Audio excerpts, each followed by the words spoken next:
이번 강의에서는 삼성 클라우드 플랫폼의 핵심 서비스 중 하나인 컴퓨팅 구성에 대해 알아보겠습니다. 삼성 클라우드 플랫폼의 버추얼 서버와 오토 스케일링이 어떻게 구현되는지 실제 순서대로 설명드리겠습니다. 먼저 버추얼 서버는 독립적으로 생성하여 데모용 혹은 개발용으로 사용할 수 있지만 실제 운영 환경에서는 서버 한 대로 서비스하는 것보다는 로드 밸런서, 부하 분산 서비스와 함께 사용됩니다. 일반적으로 부하가 증가하면 버추얼 서버 수도 자동으로 증가하고 부하가 감소하면 버추얼 서버 수도 자동으로 감소하는 오토 스케일링을 사용할 수 있습니다. 우선 서버 한 대로 구성한 웹 서비스를 먼저 설명하고 오토 스케일링으로 구성된 웹 서비스를 이어서 알아보겠습니다. 화면과 같이 싱글 서버 구성은 VPC, 서브넷, 인터넷 게이트웨이, 시큐리티 그룹을 차례대로 생성한 뒤 버추얼 서버를 생성합니다.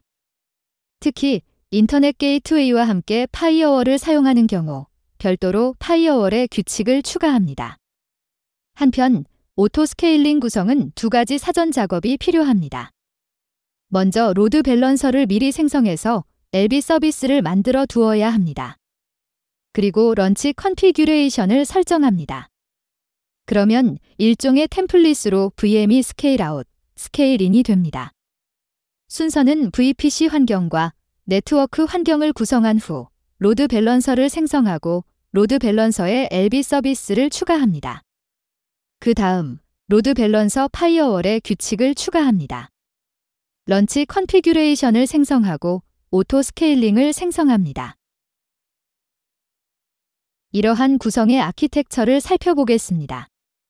KR 웨스트와 KR 이스트 1의 VPC에 웹 서비스를 설치할 것입니다. 이때 KR 웨스트는 멀티 에이지 위치이며 여기에 멀티 에이지를 활성화한 오토 스케일링을 구성하여 고가용 웹 서비스를 구현합니다. 그리고 KR 이스트 1에 하나의 웹 서버를 구성하겠습니다. 이러한 구조는 고가용성 웹 서비스와 DR, 재해 복구를 위한 아키텍처로 활용될 수 있습니다. KR 웨스트의 오토 스케일링을 구성하여 멀티 에이지를 활성화하면 서버를 에이지 간의 생성 또는 삭제할 수 있도록 설정합니다. 이를 통해 요청 증가에 탄력적으로 대응하고 단일 가용 영역 장애에도 대응할 수 있는 고가용성 웹 서비스를 구현할 수 있습니다. 또한 아키텍처에는 표현되지 않았지만 두 VPC 사이에 GSLB를 배치하여 주 사이트를 KR 웨스트의 로드 밸런서에 등록하고 보조 사이트를 KR 이스트 1의 웹서버로 등록합니다. 이렇게 구성하면 KR 웨스트가 재해 등으로 인해 서비스가 중단될 경우 요청을 KR 이스트 1으로 전환하여 DR을 구현할 수 있습니다. 우선 KR 이스트 1 VPC에 리눅스 웹서버가 작동하는 버추얼 서버를 생성하겠습니다. 웹서버가 실행되면 하이 웹원 IY라는 웹페이지가 나오도록 서버를 구성할 것입니다. 이닛 스크립트를 통해 아파치 서버를 설치하고 해당 페이지가 보여지도록 구성해 보겠습니다.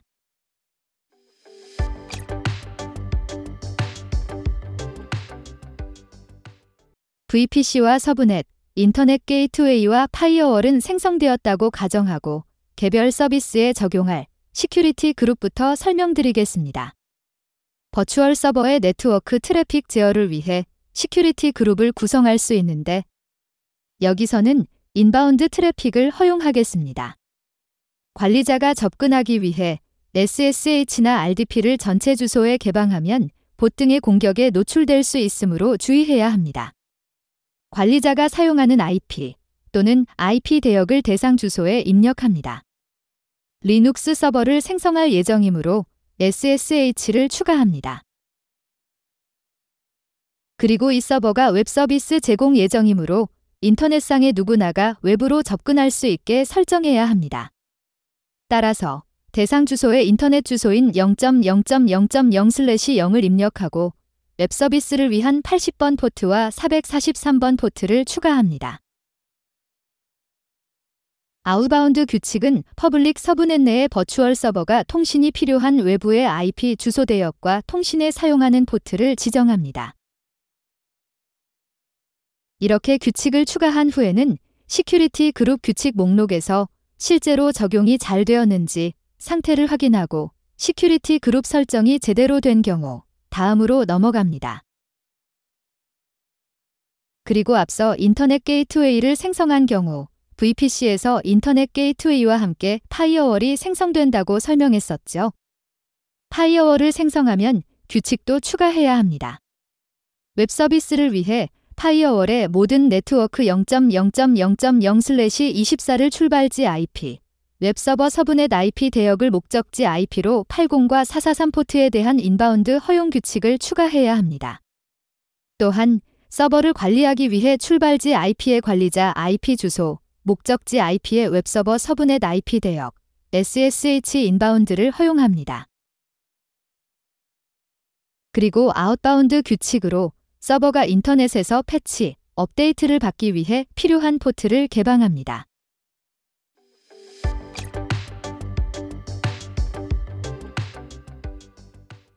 이제 버추얼 서버를 설치하는 방법에 대해 설명드리겠습니다. 버추얼 서버를 설치하기 위해서는 먼저 위치를 선택해야 합니다. 어느 가용 영역에서 이 버추얼 서버를 생성할지 선택해야 하는데 앞서 아키텍처에서 설명드렸듯이 한 대 웹서버 구성을 위해 KR-EAST1을 지정하였습니다. 그리고 버추얼 서버를 생성할 때 OS 이미지를 어떤 버전으로 사용할지 선택해야 합니다. 이때 리눅스나 센트OS, 레드햇, 우분투를 선택할 수 있고 윈도우는 윈도우 서버 버전과 최근 버전인 윈도우 서버 2019 등을 선택할 수 있습니다. 화면에는 표준 이미지가 보이는데 이는 삼성 클라우드 플랫폼에서 기본적으로 제공하는 이미지입니다. 만약 회사에서 별도로 사용하는 이미지가 있는 경우 커스텀 탭을 선택하고 커스텀 이미지를 사용하면 됩니다. 다음으로 이미지가 선택되었다면 서버 대수를 선택하면 됩니다. 한 번에 여러 대의 서버를 생성할 수 있고 서버 타입 워크로드에 맞는 서버 크기를 선택합니다. 또한 1년 또는 3년의 약정 기간을 통해 운영 비용을 할인받을 수도 있습니다. 그리고 블록 스토리지 측면에서는 기본 OS 디스크로 사용할 디스크의 크기를 선택할 수 있는데 일반적으로 100GB를 선택합니다. 만약 데이터 디스크가 필요하면 추가 부분을 체크하여 별도의 블록 스토리지, 베어메탈의 경우 블록 스토리지의 BM을 선택하여 추가하면 됩니다. 다음으로 플레이스먼트 그룹은 하나의 서버 그룹에 속한 서버들을 각각 다른 물리 자원에 배치하여 하나의 물리 자원에 문제가 발생했을 때 모든 서버에 장애가 발생하지 않도록 보호하는 기능입니다. 플레이스먼트 그룹은 서버를 다른 물리 자원에 배치해서 만약 한 물리 자원에 장애가 생기더라도 전체 서비스에 영향이 없도록 하는 것입니다. 안티-어피너티는 하나의 서버 그룹에 속한 서버들을 물리적으로 각각 다른 호스트에 배치시킵니다. 플레이스먼트 그룹과 유사하게 한 호스트에 장애가 생겨도 다른 서버가 생존해 있기 때문에 서비스의 영향을 최소화할 수 있습니다. 다음으로 딜리션 프로텍션을 통해 실수로 버추얼 서버가 삭제되는 것을 방지할 수 있습니다.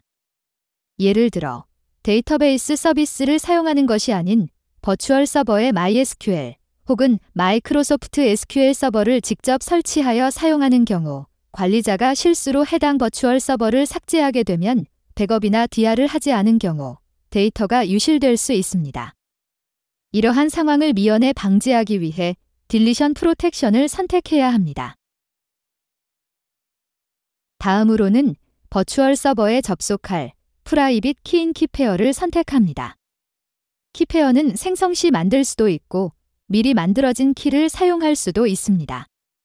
또한 자동화 계정이라는 실제 버추얼 서버가 운영될 때 관리 목적으로 생성되는 계정이 있는데 이는 계정이 하나 추가된다고 볼 수 있습니다. 그리고 이 계정은 시스템 간 인터페이스 용도로만 사용되며 다른 용도로는 사용되지 않습니다. 또한 외부에서의 접근이 완전히 차단되어 있어서 이 자동화 계정을 삭제하면 자동화 기능에 제약이 생길 수 있으므로 삭제하면 안 됩니다. 버추얼 서버의 설정이 완료되면 버추얼 서버의 호스트명과 서버 이름을 지정합니다. 서버 이름은 3에서 28자 내외의 영문 소문자와 숫자를 조합하여 사용할 수 있습니다. 여러 대의 서버를 생성하는 경우에는 공통 설정 부분을 공통 설정에서 처리하고 개별 버추얼 서버를 생성하는 경우에는 서버별 설정을 선택하여 입력해야 합니다. 실제 서버를 설정할 시에는 네트워크를 반드시 체크해야 하고 생성될 버추얼 서버의 VPC와 서브넷을 선택해야 합니다. 그리고 해당 버추얼 서버가 퍼블릭 서브넷에서 생성된 경우 외부와 통신이 가능합니다. 또한 서브넷을 선택한 후 프라이빗 IP는 지정한 서브넷의 IP 대역에서 사용 가능한 IP를 자동으로 할당받거나 서브넷에서 예약한 IP를 지정할 수 있습니다. 그리고 외부와 통신을 하기 위해서는 공인 IP가 필요하며 이는 NAT IP를 통해 사용할 수 있습니다.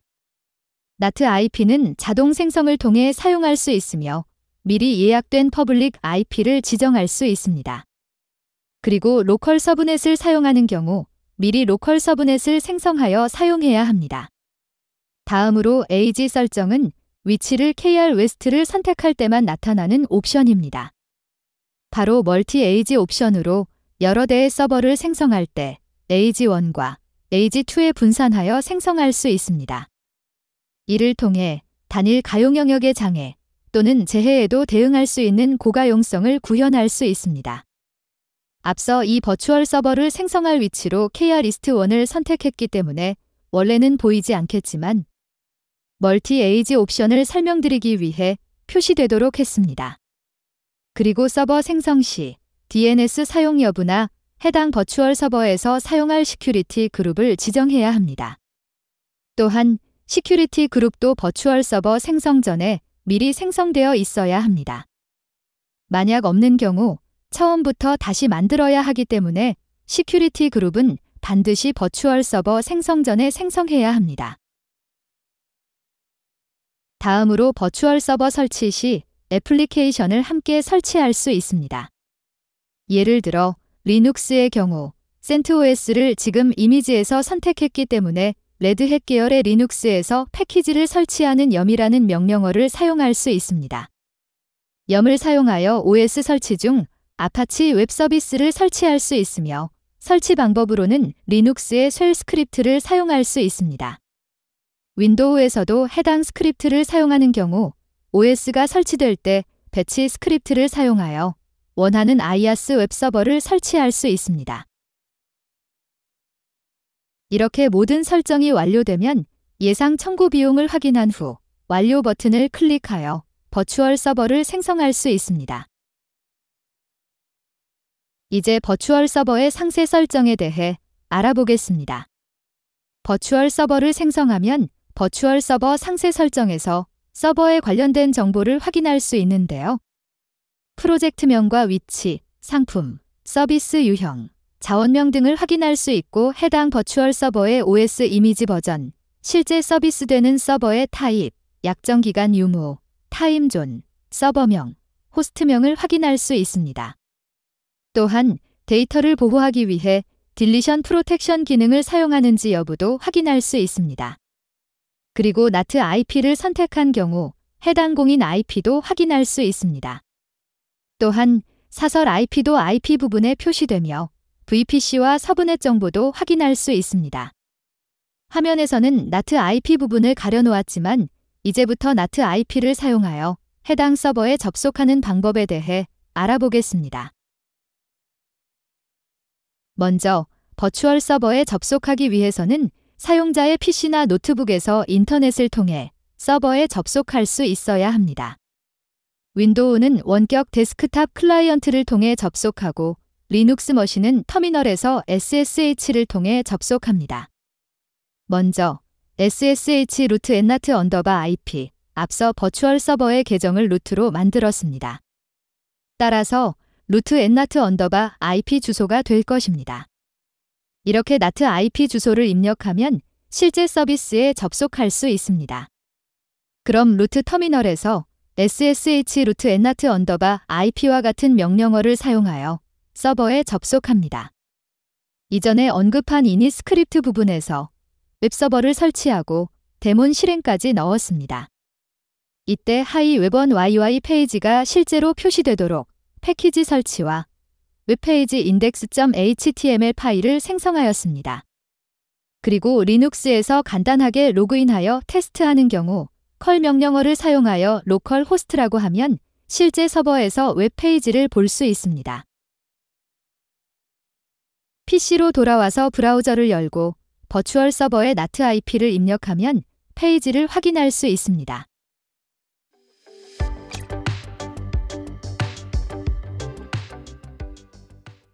이번에는 버추얼 서버가 트래픽에 따라 스케일인, 아웃되는 오토 스케일링에 대해 설명드리겠습니다. 오토 스케일링의 프로세스를 살펴보면 먼저 서버가 확장되었을 때 확장된 각 서버에도 트래픽이 전달되어야 합니다. 따라서 로드 밸런서가 필요합니다. 로드 밸런서가 생성되면 실제 오토 스케일링을 할 때 생성되는 버추얼 서버의 크기와 사용할 OS 등에 대한 설정이 필요합니다. 이는 일종의 템플릿이 필요한 것이라고 볼 수 있습니다. 그럼 이 설정을 위해 런치 컨피규레이션을 생성해야 합니다. 전체적인 순서에 대해 설명하자면 로드 밸런서를 신청하고 생성한 후 로드 밸런서의 서비스를 추가합니다. 해당 서비스는 어떤 포트에서 서비스를 제공할 것인지에 대한 정보를 포함합니다. 또한 로드 밸런서로 들어오고 나가는 트래픽은 파이어월을 통해 제어할 수 있습니다. 마지막으로 오토 스케일링을 통해서 생성되는 버추얼 서버의 스펙과 OS 이미지를 지정한 런치 컨피규레이션을 생성한 후 최종적으로 오토 스케일링을 생성하게 됩니다. 그럼 콘솔 화면을 통해 오토 스케일링을 위한 로드 밸런서를 알아보겠습니다. 로드 밸런서를 생성하기 위해서는 먼저 어느 위치에서 로드 밸런서를 생성할 것인지 위치를 선택해야 합니다. 앞서 아키텍처에서 설명드렸듯이 오토 스케일링을 위해서 멀티에이지인 KR 웨스트를 위치로 지정하겠습니다. 다음으로 로드 밸런서의 이름을 지정합니다. 로드 밸런서의 이름을 입력하고 로드 밸런서가 해당 프로젝트 내에서 중복되는 이름으로 사용되지 않도록 파란색으로 표시되는지 항상 확인해야 됩니다. 만약 중복된 이름을 입력하면 해당 이름은 이미 사용 중이라는 주의 메시지가 뜰 것입니다. 다음으로 로드 밸런서를 사용할 VPC를 선택해야 합니다. 그 후 로드 밸런서의 크기를 선택합니다. 로드 밸런서의 크기는 크게 스몰, 미디엄, 라지 총 3가지가 있습니다. 스몰은 LB 서비스를 20개, 미디엄은 100개, 라지는 1000개를 만들 수 있습니다.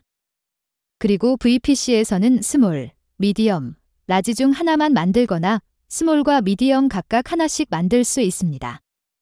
또한 로드 밸런서를 사용할 때는 로드 밸런서용 IP 대역을 별도로 하나 할당해야 합니다. 이때 기존의 서브넷에서 사용하지 않는 IP 대역을 로드 밸런서용으로 사용해야 하기 때문에 이 부분은 설계 시 미리 체크해야 합니다. 그리고 로드 밸런서에서 사용하는 IP 대역을 지정하고 항상 가용 여부를 체크하여 사용 여부를 확인해야 합니다. 다음으로는 로드 밸런서용 파이어월을 생성하여 로드 밸런서로 들어오고 나가는 트래픽을 제어할 수 있습니다. 이처럼 설정이 완료되면 해당 로드 밸런서에 한 달 예상 청구 금액이 표시됩니다. 청구 금액을 확인한 후에는 완료 버튼을 눌러 로드 밸런서를 생성합니다. 로드 밸런서가 생성되면 이제 LB 서비스를 생성해야 합니다. LB 서비스는 로드 밸런서에서 어떤 포트로 서비스를 제공할지, 외부에서 로드 밸런서로 요청할 때 어떤 트래픽을 사용할지를 지정합니다.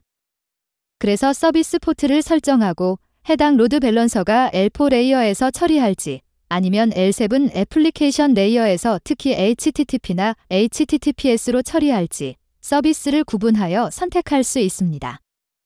이때 서비스가 들어오면 전달 포트나 서비스 그룹을 지정할 수도 있으나 오토 스케일링을 사용하는 경우에는 전달 포트나 서버 그룹을 별도로 선택할 필요가 없습니다. 오토 스케일링이 이러한 설정을 자동으로 설정하기 때문입니다. 로드 밸런서용 파이어월을 생성했으므로 지금부터 파이어월 규칙을 추가해 보겠습니다. 웹 서비스의 경우 80번 및 443번 포트로 들어오는 트래픽에 대해 출발지 IP를 인터넷 주소로 지정하고 서비스를 인바운드로 열어주어야 하죠. 외부로 나가는 트래픽의 경우 출발지와 목적지를 인터넷 주소로 선택한 후 아웃바운드로 열어주어야 합니다. 이 부분에서 인바운드 트래픽은 목적지 IP를 특정 웹서버로 지정할 수도 있습니다. 또한 정확히 서버의 IP 주소 범위를 지정하여 다른 쪽에서 파이어월에서 차단되도록 할 수도 있습니다. 특히 보안을 신경 쓴다면 특정 IP 대역으로 지정하는 것이 좋습니다.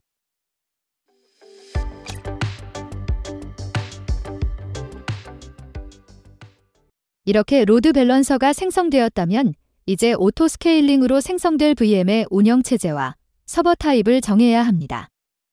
바로 런치 컨피규레이션에서 설정하게 되는데 이를 설정할 때는 사용할 위치부터 선정합니다.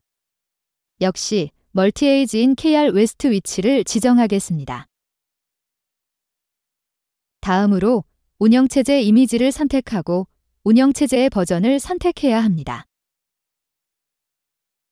그리고 런치 컨피규레이션의 이름을 지정한 후 서버의 유형과 서버 스펙을 지정해야 합니다. 또한 기본 OS에 대한 블록 스토리지 크기와 필요한 경우에는 추가 데이터 스토리지의 이름과 크기도 선택합니다.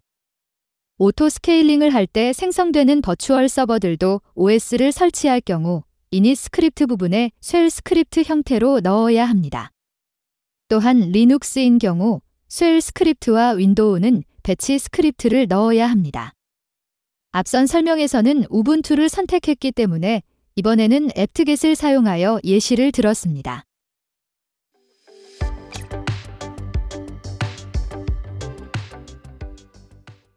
이제 모든 준비가 완료되었고 오토 스케일링을 생성하겠습니다. 오토 스케일링을 생성할 때 먼저 생성 위치를 선택해야 합니다. 역시 KR 웨스트입니다. 다음으로 런치 컨피규레이션을 선택합니다. 위치를 선택하면 해당 위치에 생성한 런치 컨피규레이션 목록에 표시될 것입니다. 해당 런치 컨피규레이션을 선택한 후 오토 스케일링 그룹의 이름을 지정합니다. 런치 컨피규레이션을 선택하면 오토 스케일링 설정 시 오토 스케일링 그룹의 이름과 생성될 서버들의 서버명과 서버 대수를 선택해야 합니다. 이때 서버 대수에는 민 최소, 디자이어드 목표, 맥스 최대를 입력해야 합니다. 목표 수량은 오토 스케일링 그룹이 처음 생성될 때 시작할 서버의 대수를 의미하며 최소 수량은 서비스 부하가 감소했을 때 최소로 유지할 서버 대수를 말합니다. 그리고 최대 수량에는 서버나 트래픽이 증가했을 때 생성될 서버의 최대 대수입니다. 또한 해당 오토 스케일링 그룹에서 생성될 버추얼 서버가 어느 VPC와 서브넷에서 생성될지, 로컬 서브넷에서 사용할지, NAT IP를 사용할지를 선택해야 합니다. 오토 스케일링으로 생성할 수 있는 서버 대수는 10대가 최대인 점을 기억하시길 바랍니다. 우리는 오토 스케일링을 멀티에이지인 KR 웨스트에 만들고 있습니다. 멀티에이지 설정을 사용 체크하면 서버가 생성될 때 멀티에이지를 이용하여 가용성을 높입니다. VM은 에이지 1과 2에 랜덤하게 생성됩니다. 다음으로 서브넷에 정의된 DNS IP를 버추얼 서버 생성 시에 설정할 수도 있습니다. 또한 버추얼 서버의 기본 네트워크에서 사용할 시큐리티 그룹 외에도 오토 스케일링 그룹에서 별도로 생성한 시큐리티 그룹을 선정할 수도 있습니다. 그리고 오토 스케일링에서 생성된 버추얼 서버들 간의 부하 분산을 위해 로드 밸런서를 선택할 수 있습니다. 이때 로드 밸런서가 생성된 VPC와 로드 밸런서의 이름을 선택해주면 됩니다. 로드 밸런서가 트래픽을 분산한 서버가 특별한 이유로 예를 들어 메인터넌스 때문에 종료되어야 할 때와 같이 받은 트래픽을 모두 처리할 때까지 서버 종료를 지연시켜주는 드레이닝 타임을 설정할 수 있습니다. 이 드레이닝 타임은 전체 세션 중에서 가장 긴 세션의 3배 정도의 시간을 권장합니다.